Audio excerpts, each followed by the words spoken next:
Anyone have an idea? What is a Lockhart model? Okay, anyone do have an idea? Self-blend model. What is self-blend model? That is also called a la carte model. Two times we just discussed in last slides that a la carte model is, what is it?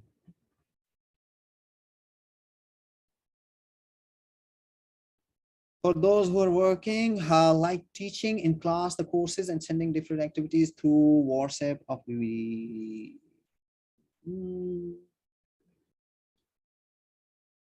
anyone else? Do anyone have a better idea?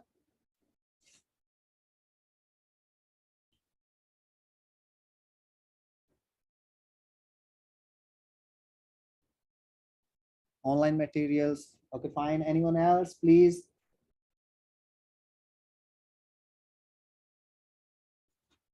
You're very close. You both are very close, but not exactly the Lockhart model like work like in this way. Online materials, fine, but we can say some more explanation needed, or to use course which are important. That is the best answer. Look, Chakra, best answer that is that a course which aren't being like provided from the school and that is available only online for the students who want to attend that one. Okay, Dr. Althani, that is students should attend traditional class before enrolling in online course. A little bit different, please. I think you're mixing it with another model. A la carte model is like a course that is not offering inside the classroom or from the school, and that course is available online, and some students need, like for example, in the vacation or in summer vacation, some additional courses being offered online, and students want to improve their studies so they can join their courses online. That is called a la carte model or a blend model. So move to the next. That is, what is the components of the blended learning? Components of the blended learning is really important to discuss, because in this session I'm gonna share some useful softwares and tools with you guys, which can be easily you can use inside the classroom, and you can improve your learning capabilities and understanding and engagement of the students inside the classroom and outside the classroom. So be with me. We're going to have very interesting slides in coming like time. So we're going to take start. What are the components of blended learning?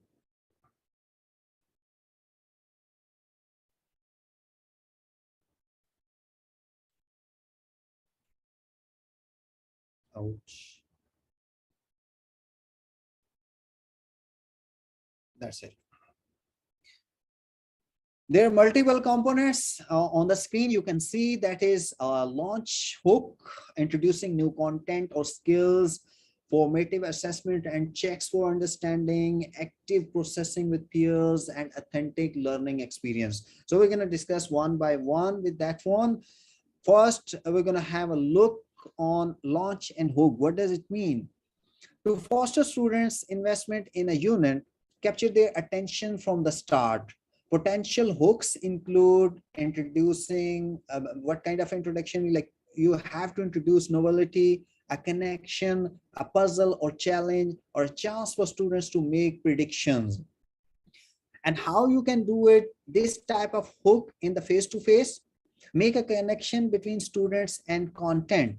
For example, teacher introduced a geography unit with the essential questions. And what is the question? What type of causes change over time?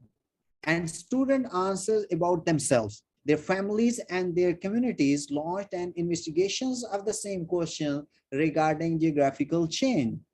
But the same thing, how you can hook up online, because the face-to-face learning is different, because the students are sitting in front of you and you can ask them in a different way. But once they are not in front of you, they're online, how you can ask and how you can try this way. Try novelty, relevant video clips, memes, or comic, like comic videos you can use for online launch pads. And I always prefer and suggest that like once you are preparing the presentations, especially for the online students, you have to go with the visual effects. More visual effects and more videos can enhance the knowledge and connectivity between the students, instead of putting too many text on the slides that can making it boring after 5 to 10 minutes. Because there is a research that after 7 to 10 minutes, the participants losing the interest with the presentation if it is not good looking, or if it is just boring, like putting all the text over there. So online you can put relevant video clips. Relevant video clips mean clips that relate with your lesson, current chapter, or with your study material. And you can bring some memes, some comic ideas, so that can bring and make it more interesting. How an English teacher began a study on the effect of the narrations, and an English teacher began a study in the form of effective narrators perspective by posting several optical illusions with varied interpretations and asking students to comment explaining what they saw. So this type of questions can grab their attentions and they can answer in a better way. The next one is introducing new content or skills. Instructions can be delivered face-to-face or online. It can be synchronous or it can be asynchronous, whether live or recorded. Be sure, one, model skills and ask students to give them a try. And second, chunk content to avoid overwhelming students with too much at once. After each chunk, built in time for students to process the material, because in chunks the knowledge can be delivered more easily. Some of the students, not all the students are getting all the thing like collectively, or you are just making them like knowledge, sending them the knowledge, information, but they are not getting all these they cannot convert that information into knowledge. So in the form of chunks, small pieces of the information you are sharing with them, asking them some questions, and then sharing the next portion, they can grab the idea more easily. How you can do it in the face-to-face environment? Build in spots to prompt and pause, allowing students to answer questions, share examples, and use responses cards. You just throw the question and then pause and wait until they answer, and they start taking the participation inside the classroom. But how you can do it similar way online? You can provide direct instructions via video, and be sure to include opportunities to pause and post along the way for students to share their moments, the questions and examples with that one. So that would be the best way to engage the students online. If we have to think that formative assessment and checks for understanding how it works, it simply align formative assessments with clear learning goals to monitor students' progress towards those goals. Chunk goals as you do content and formality, like assess after each chunk, and you can administer ongoing checks for understanding to individuals. You can go with the pairs or small groups to determine what's making sense to students, what's confusing them, or where they have misconceptions. Review these student results to determine the nature of follow-up tasks. So the best thing is that you need to focus where they are getting confused. If they are getting confused with some kind of formative assessments and checks for understanding, so you can understand, you can bring them face to face, you can send them assignments or something like that, and make these confusions clear. Then you can go ahead at that time. In face to face, you can capitalize on face-to-face time by administering group checks for understanding using whiteboards, think pair shares, discussions, and debate to reveal shared understandings, and misconceptions. Ending class with a traditional exit slip, and that can help shape subsequent instructions to more accurately, and it can meet students' needs as well. But how you can prepare online? Simply use digital platforms to monitor students' understanding during online learning. Students learning about different triangles might draw examples on GoFormative or post pictures of examples on Padlet. These online learning checks reveals if retouching is needed, streamlining instruction is required or not required, because this type of checks can actively process with peers, and these all things can be formative assessments and checks for understanding. The next one is active processing with peers. You can provide students with the opportunity to practice skills or apply them to a new context. In the company of peers, at their best, processing tasks will engage students with learning goals and with one another.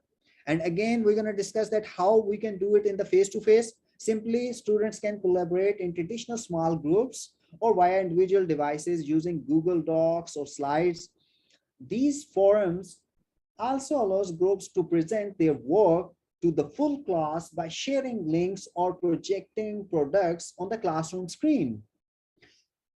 You can use face-to-face time to provide like explicit instructions based on students' needs revealed by students' collaborative work. So that can help everyone to understand that how in the face-to-face learning environment we can go ahead with this one.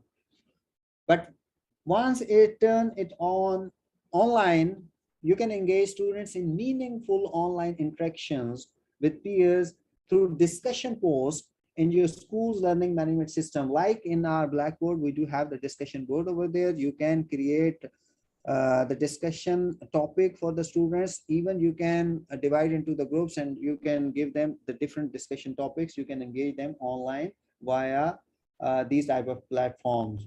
Or you can invite interactions by asking classmates to comment on one another's posts. You can give an idea and you can engage them with each other. You give them threads, like threshold, like there is one thread, and ask them, okay, discuss with each other, and you can have a better idea. And students are learning in a better way in this a technique. So you can use it this way. Or students can also use Google Docs or slides to maintain the flow of collaborative work between digital and face-to-face settings.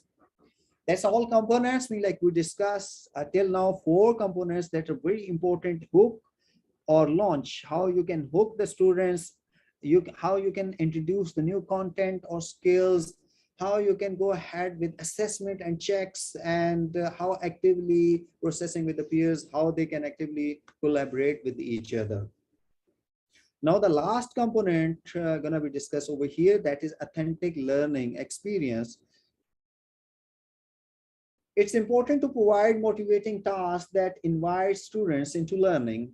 Unlike isolated drills, such tasks can easily be transitioned between schools and home if they're grounded in authentic connections to the real world. And what is authentic connections? For example, investigating real world issues, solving problems set in real world context, using skills and tools of professionals or to students' personal lives, pursuing areas of personal interest or relevance. So this is authentic learning experience. You're gonna discuss with them the real world issues. How you can do it in the face-to-face? Introduce tasks in face-to-face or remote, synchronous settings so that students have opportunities to ask questions. If you plan to use digital tools, like there are too many tools, Canva or Anchor, these type of tools, introduce those in class so that the student can experiment and become comfortable while you are there to troubleshoot all these type of problems. But once you return back to online, here the environment is different, so the technique should be different.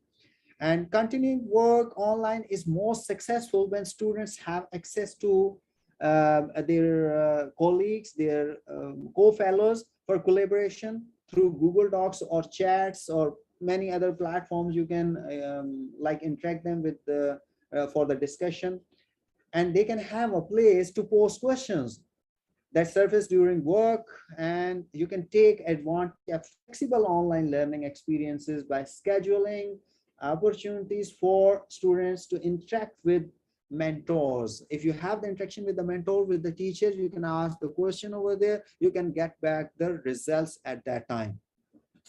So that were the components that was really important to discuss. I took time to explain all these components, because by understanding these components, you will understand that what is the importance of blended learning and how we can engage students in higher education. This is the most important part of this presentation. Now onward, we're gonna like shift it to the practical knowledge. Some software gonna be shared with you, so be in touch with me.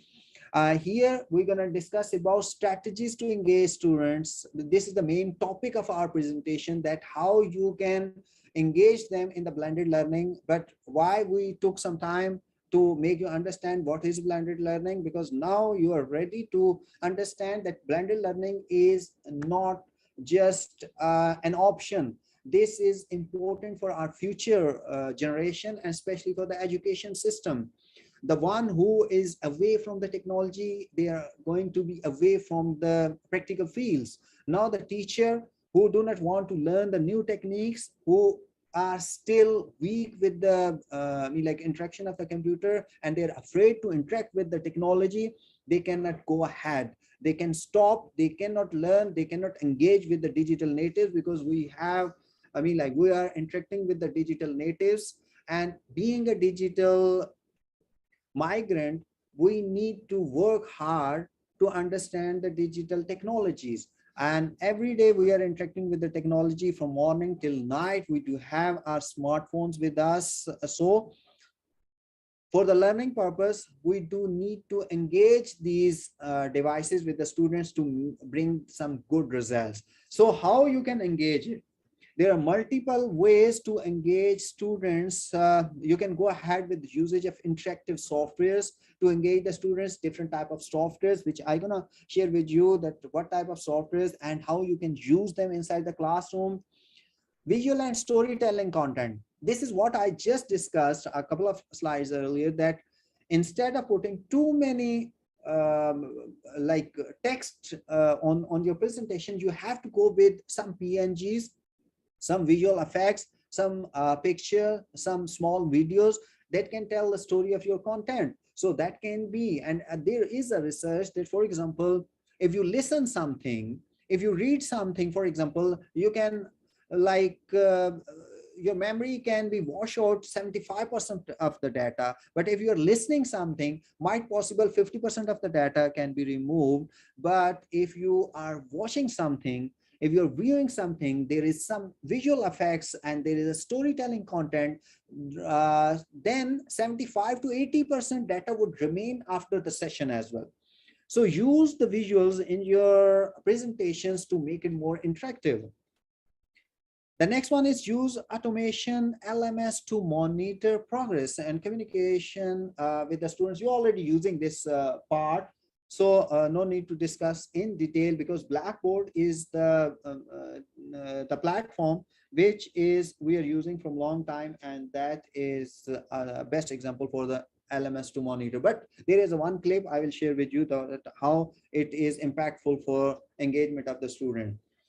Validate learning and assign peer-based projects. You can validate learning and assign some kind of projects and ask them to go ahead and do it online, or submit online as in the form of assignments, or you can ask them in the form of quizzes, or different projects can be allocated in the form of groups. You can engage them.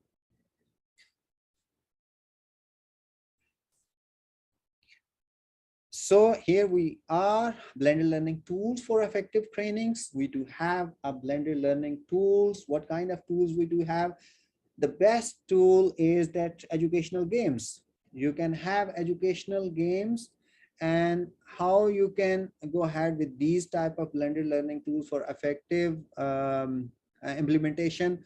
As I told you, that implement an LMS that is already implemented in Saudi Arabia, that is implemented, like earlier we were using two different LMS systems, but right now we are using the Blackboard. Blackboard is one of the best LMS in the world. The reason behind, right now in the market, more than 800 vendors are offering different type of LMS systems.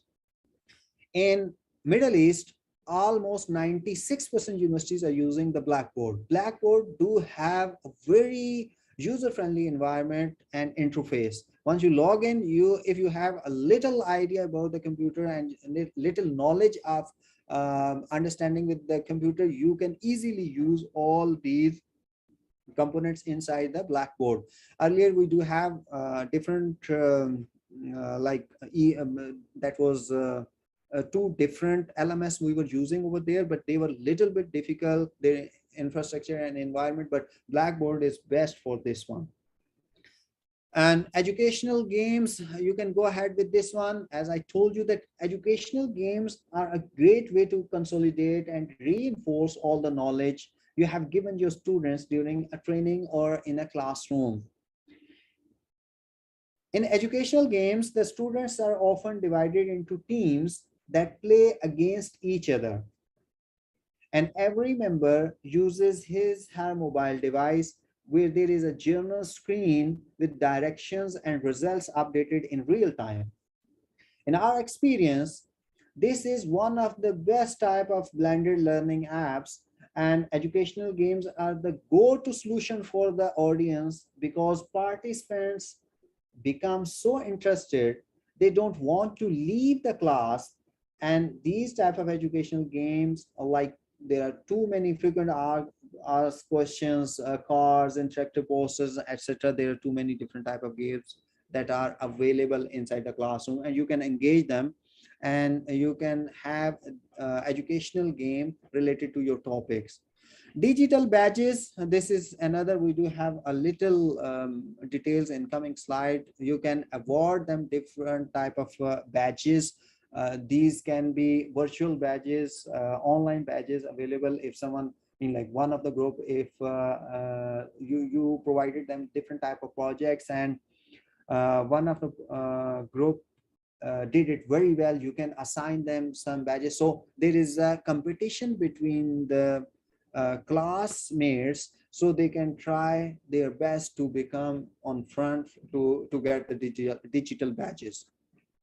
Interactive online lectures, pretty simple. We already discussed this one. Interactive online means like you're going to bring some kind of very good slides, presentations with visual effects that can impact that lessons and students as well. Here I do have a small video clip with you about the implementation of the LMS. Once you implement the LMS, how it can affect your teaching skills, and how it can make it easy for you to maintain all the progress of the students one by one. So let's have a look. The new learning experience is supported by our ecosystem of integrated solutions that span K-12 education and higher ed. Blackboard Learn, our flagship LMS, has been redesigned to support the changing needs of learners. With the new Ultra experience, learners receive curated notifications about their courses. Course content is instantly available, and interacting with classmates and instructors is easy. With Blackboard Collaborate, learning has no boundaries. Rich video and audio create a seamless learning experience, and learners can easily study with one another in and out of class. And our brand new BB Student app ties all of our capabilities together into a single, contained, learner-centric solution. This simple, easy-to-use mobile design helps learners move quickly through the app. Students can view course content and track progress through their course. And video and audio collaboration is fully integrated into the mobile product for learning on the go. This is a lifelong journey, a twisting path of rich experiences and personal and professional growth. And as learners experience personalized and connected education, they build and refine their identity, gain confidence and knowledge, and transform their lives, their community, and society. This is the new learning experience from Blackboard.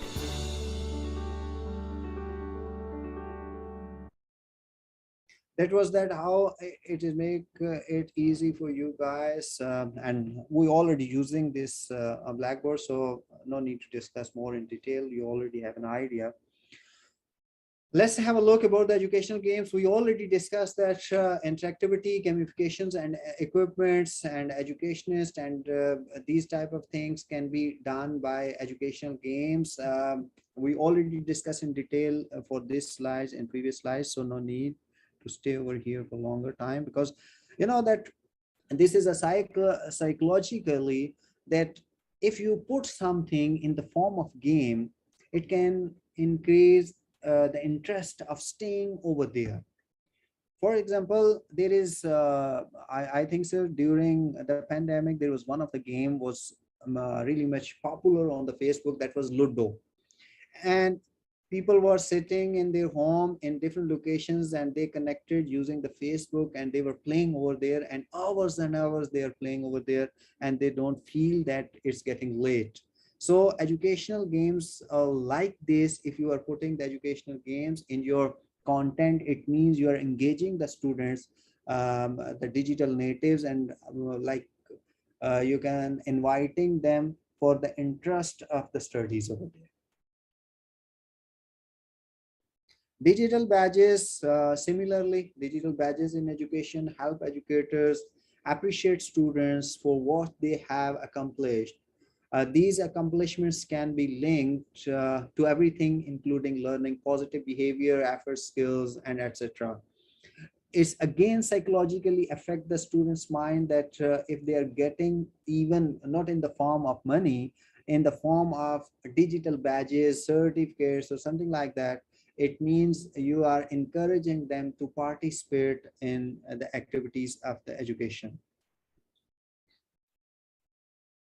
How you can monitor and intervention for the blended learning, because monitoring, without monitoring, everyone lose the interest. Even, for example, if the students do not have an idea that, like, if they're thinking that there is no intervention, there is no monitoring from the mentor or teacher, it means they will not try to learn. So you need to streamline, organize your education by like putting some kind of monitoring tools and intervention for blended learning, so that would bring some good results. So what is that?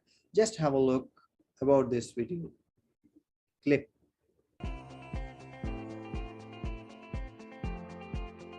If we don't ensure there is some form of monitoring, learners can feel their work isn't being checked and can quickly disengage. It is therefore an important part of blended learning and should be embedded into your strategy.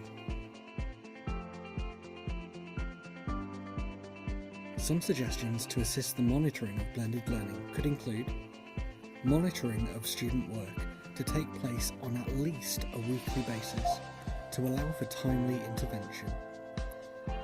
Automated assessment should take place in tasks as much as possible to assist in tracking progression and to minimise marking load. And the use of digital badges to acknowledge achievement and celebrate success.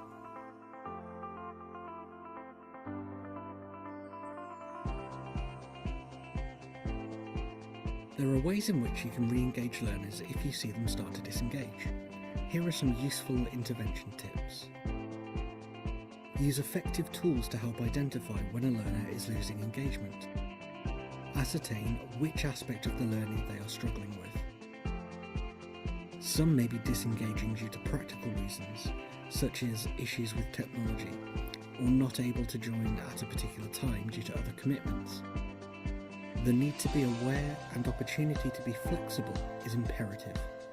Host intervention sessions where possible.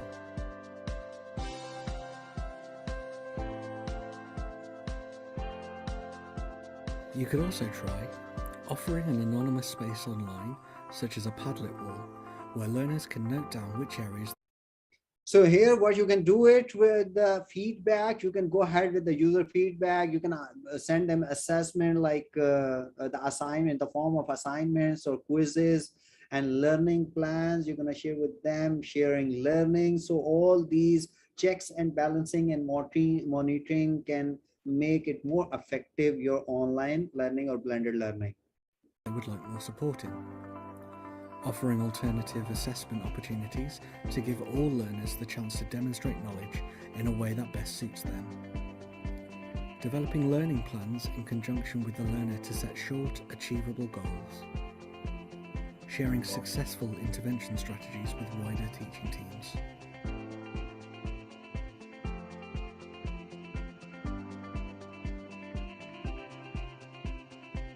By implementing a variety of these tips and sharing best practices with your peers, not only do you get the best out of your own learners, many more will be positively impacted and have a better experience.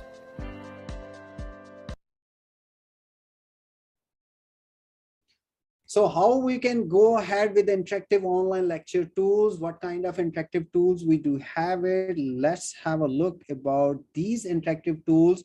And there are some very interesting tools that already we do have it, like Microsoft Teams, WooClap and Zoom, and all these tools can be used for the online and blended learning.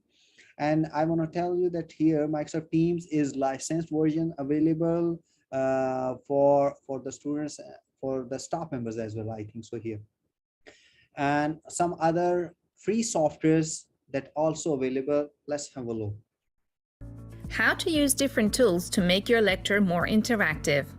You're about to give an online lecture to a small group of up to 15 participants or a large group of more than 50 participants.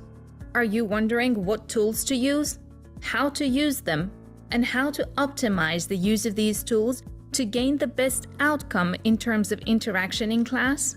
Then keep watching, and through this video you will get acquainted with the different tools and tips on how best to use these tools. Pick a video conferencing tool for delivering your lecture, for example, Microsoft Teams or Zoom. Think and see if it would be better to plan interactions with the whole team or to have discussions in smaller subgroups. The different features in video conferencing tools help with making your lecture more interactive. Perhaps it would be a good idea to use whiteboards to increase opportunities for collaboration during classes. The chat function gives the opportunity to stimulate interaction in writing even during the main lecture. With emojis, participants can give quick signals to the presenter. Thumbs up emoji, too fast or too slow emoji. With polls, questions can be prepared in advance so you can check for quick reflections. To attract the participants' attention, try sharing your PowerPoint while you're providing explanations on a topic. One very useful feature of video conferencing tools which allow meeting organizers to split the participants into smaller groups for things like brainstorming sessions or group work discussions are virtual breakout rooms. It is essential to plan in advance and make sure you have a clear assignment so participants return to the plenary session where subgroups can share their answers via poll, via chat, by turning on microphone and giving a short summary, or just via thumbs up icon or other emoticons. For interactions in plenary sessions, try using an audience response tool like WooClap. Using these function tools, like polls and quizzes, can easily be used to stimulate interaction. For things to work smoothly, make sure you have a clear question, give enough time to everyone to answer the questions, and then share the answers and provide explanations. Quizzes also help with interaction. To add more thrill to your planned interaction, you can combine quizzes with a small competition. Now, if you're looking for a common area that students can individually or in groups list their thoughts and ideas, then you can introduce Padlet or idea boards in your lecture. These are simply virtual walls with post-its. These tools can provide a quick overview of answers to the questions raised during the lecture. If you use a complex scheme or explain a complex process, then you can record it beforehand so you don't miss a step in your explanation. This creates a break for you in your lecture. This is one of the best idea. I want to share with you that For example, you're gonna share some kind of softwares that how you can use this software, or you're gonna have some practical sessions. Instead of doing all the steps practically online during the session, that would make it more worse. For example, your computer shut down, all the process gone down.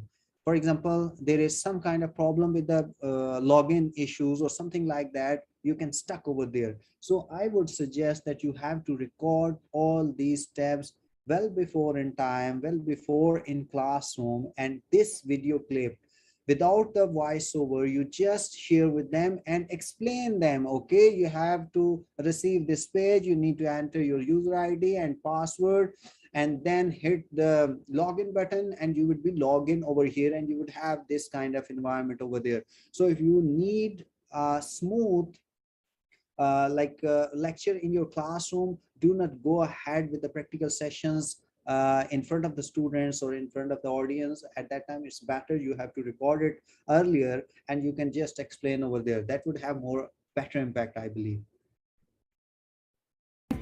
So you can take a breath. This is also a change for your audience in avoiding a monotonous lecture. To record a screencast of your presentation, or simply to record yourself explaining the course, use My Media site. You can also share your mini clips through My Media site. Keep in mind that recording a mini lecture should be worth the effort. So record a mini clip if you want to use this clip many times. As a final take-home message, there are many tools to help you design an interactive lecture. You just need to plan the proper integration of these tools into your lecture.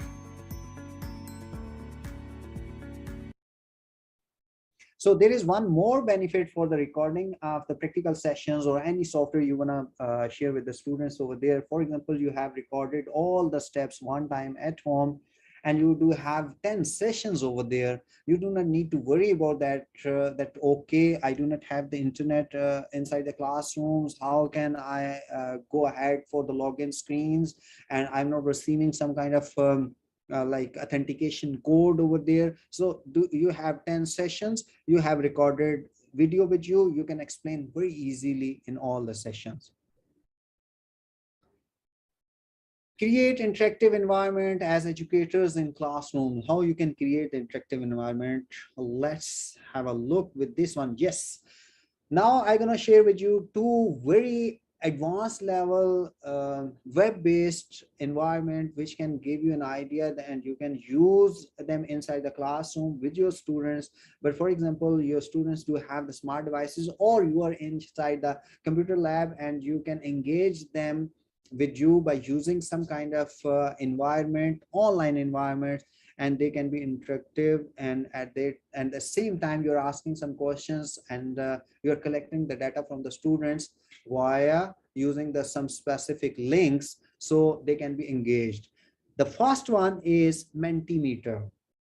Let's have overview that how does it work. Then next slide, I will tell you that how it works and how you can use it inside the classroom. There's too much one-way communications in lectures and workshops and in regular business meetings. And what we're trying to do is a very, very simple but powerful interaction tool, and this is Mentimeter. Everybody wants to be heard. And the process of using Mentimeter is quite simple. You create a question, click Start Presenting. The audience then just grab their phone, go to a specific URL, enters the code, and submits the answer. When you visualize the answers, it makes people think and reflect, and then you can start a discussion from there. With Mentimeter, everybody has an equal opportunity to voice their opinion. You're not affected by anybody in the room. The input you provide is unbiased, and when you're part of the result, you want to motivate the result. Mentimeter makes people interact in a new and innovative way. When you open up for people to voice their opinion, people feel involved, so the interaction creates a constructive discussion. Mentimeter makes meeting more fun, efficient, and effective. That's Mentimeter, one of the best tools you can use inside the classroom. Then now you have a look how to use Mentimeter with PowerPoint. Because all of us are using PowerPoint for the presentation, so how we can embed the Mentimeter in PowerPoint and how it is effective.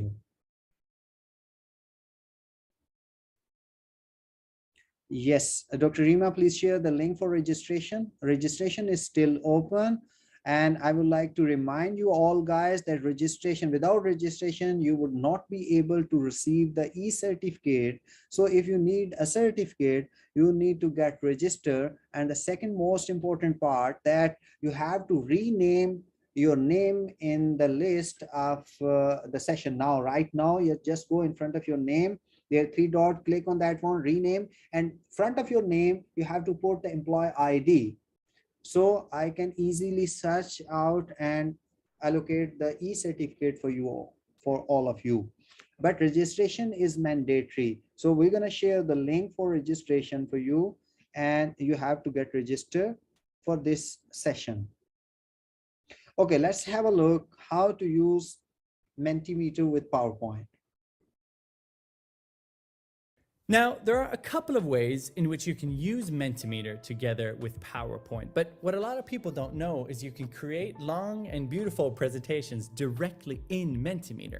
And let me show you what I mean here. So here I have my team meeting presentation, and I'm going to go ahead and I'm going to add a new slide and scroll down to the content slides. And here I can add bullet points, images, headers, just like I would in PowerPoint or Google Slides, for example. And this allows you to create longer and more dynamic presentations, all while using the app. Now, if you already have an existing PowerPoint presentation, it's really easy to upload your PowerPoint directly to Mentimeter. And to do that, I'm going to go up here and I'm going to click the import button. And what this allows you to do is allows you to import either PowerPoint presentations, Keynote presentations, and even PDFs directly to Mentimeter. So I'm going to go ahead and I'm going to click here and I'm going to select my prototyping presentation here. And as you can see, it'll upload directly to Mentimeter. I'm going to go ahead and close this window and it'll upload in the background. Now that my PowerPoint is uploaded to Mentimeter, I'll find it at the bottom of my presentation. And here we can see I have my entire PowerPoint presentation directly in Mentimeter. And this allows me also to add the beloved reactions here, the heart, the thumbs up, and the cat if we would like that. And this is a really smooth and easy way to keep everything nice and tidy in Mentimeter. Now, the quickest way to use Mentimeter together with PowerPoint is to use them side by side. And I'm going to show you how to do that as well. So here I have my Mentimeter presentation ready to go. I'm going to go ahead and select Present so I have it in full screen. Then I'm going to use Command Tab or Control Tab if you're using a PC and open up my PowerPoint presentation. I'm going to go ahead and put that in full screen mode as well. And now I have both presentations in full screen. And I can go through my PowerPoint presentation, and when I want to add audience interaction, I simply select Command or Control Tab and switch between the two. Mentimeter works best if you're using it directly in the web browser, but we do also offer a way in which you can use your PowerPoint presentation and have a Mentimeter question in it. Now, this requires you to have an Office 365 subscription, as well as having the PowerPoint 2016 version or later. And what I'm going to do is I'm going to go here to Insert in my PowerPoint presentation. I'm going to select Get Add-ins. And here I can search for Mentimeter and add it to my add-ins. And then I go back to my Mentimeter presentation. I copy the slide that I want to use in my PowerPoint and simply paste it directly in the slide link. And here I can then use my PowerPoint presentation and have a Mentimeter question in it. So here is a good news for you that you can use the Mentimeter with the Office 365 and Office 365 to have the subscription for Jazan University. Anyone can use Office 365 free of cost without any subscription. You just simply go to office.com and click on login and use the login screen with your user ID and password. The user ID for your email ID and the password you can use it, and any phone number which is you already linked with the Jame Jazan, you can receive one authentication code and you can log over there, and you can use the Office 365 free of cost. I hope you understand and enjoyed about Mentimeter. This is one of the best tool which can be used inside the classroom with the students, or between the teachers for the training sessions. Here is another very interesting tool, that is Kahoot. This is, what is Kahoot? Kahoot is an online game-based learning platform. It allows teachers, organizations, and parents to set up fun and web-based learning for others. So this is again very interesting topic and very interesting tool, PowerPoint presentation tool. So let's have a look about this one.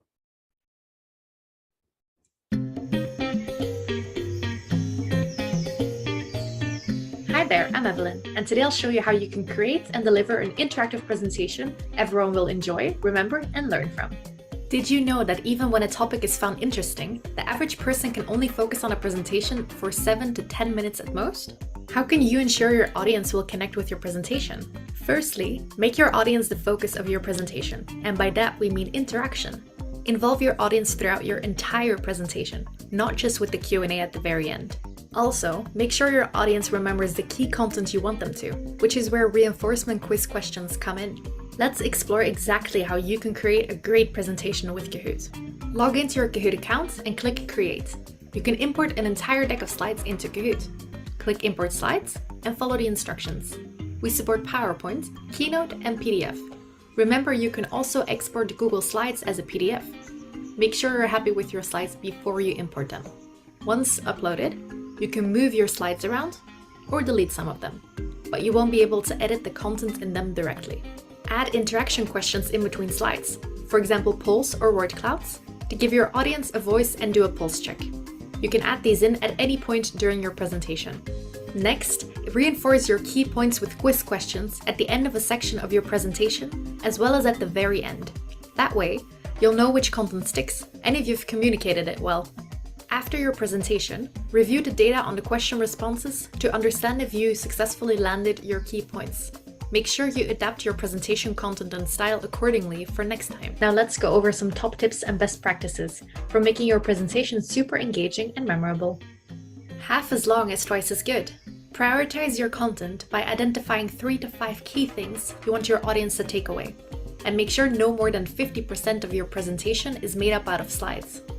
The other 50% being audience participation or review quiz questions to reinforce these.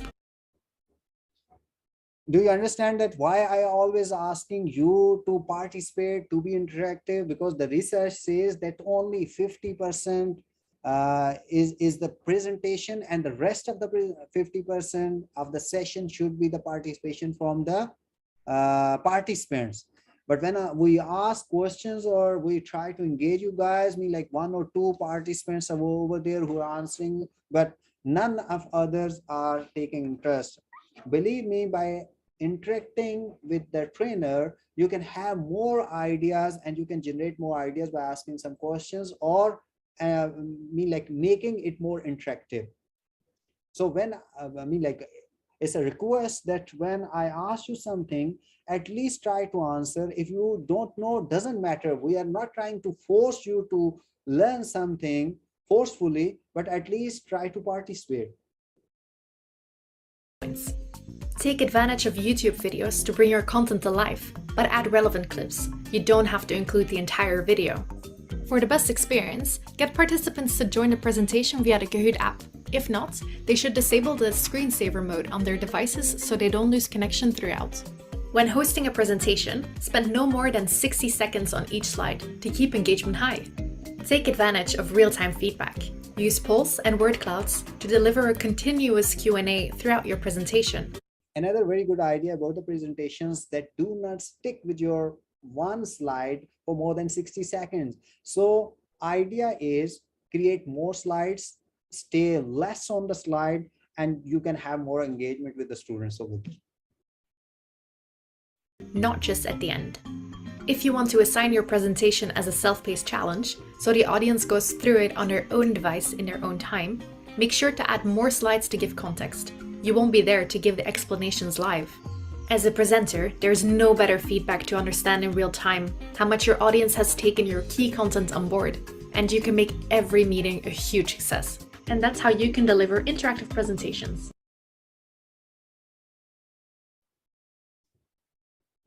So our session is going to be like in the concluding side. We are almost end of the sessions, and we have discussed a lot about the blended learning strategies. We can start with what is blended learning, then we move to the models, and then like tools of the blended learning, and we have discussed different softwares which are really impactful inside the classroom if you're going to use all these softwares with you, and it's really easy. Before taking start for the benefits of the blended learning, I want to tell you again that you do have free subscriptions towards like a Microsoft 365, Office 365, that is online software. You simply go to Microsoft Office website, that is www.office.com, and simply click on login. Put your user ID. User ID is your email ID, and password, the same password, and then you will receive the authentication code on your mobile. And after putting that authentication code, you would be able to log in, and then you would have a complete environment over there, that is Microsoft Word, Microsoft PowerPoint, Microsoft Word, and all the softwares which you needed related to Microsoft package that is available. Even Microsoft Teams you can use over there. So benefits of blended learning: enhance the student experience. Surely, once you are trying to combine the two strategies, face-to-face and online learning, so it means there is more enhancement the student experience, and they can learn more. There is potentially improve students' outcomes. There is good results. You can bring it out because you are training them inside the classroom, you are sending them assignments online, you are taking the quizzes online, and all their progress is streamlined in your LMS system, that is Blackboard, so you can have better outcomes from the students. Widen participation, you can have more participation. The reason behind, students are interacted and collaborative, not inside the classroom but online, so they can interact and coordinate between each other, so that can widen the participation of the students and teacher as well. It can improve accessibility and inclusions. Definitely accessibility improved over there, and most of the students take part for the assignments, quizzes, and many other things. So this is the benefit of blended learning. So the time to implement the blended learning, implementation of the blended learning should be on the priority base for all the universities, I think so. And now this is a time to take a part. Most of the top of the line universities in the world already implemented blended learning. Jazan University also using, but I think so need more powerful implementation so we can have it. But the teachers' participation is more important to implement the blended learning, so that would help everyone, and especially for the students, to bring some good outcomes. And especially a very good steps taken by the Jazan University, that they bring some of the courses completely online. Some easy courses can bring online, so this is a blend. Now you can teach inside the classroom, and you can send quizzes online, you can send assignments online, and you can have the e-examination. So this is a blend of e-learning and face-to-face learning that can help you to understand that what is going to be more interesting from the student side, and what is more interesting outcomes from the student side as well. Last but not least, in the end, like end of the session, I'm gonna like throw up one of the questions, you guys. I hope you will be interested to answer that one. How blended learning affects teaching. This is the last slide of our presentation. So I would expect to share your experiences. What kind of experiences do you have, that how blended learning affects teaching? What change brings in teaching by implementing the blended learning? That's all from today's sessions, and thanks for joining the session. I hope you got some new ideas, and if you have any question, you can ask me, please.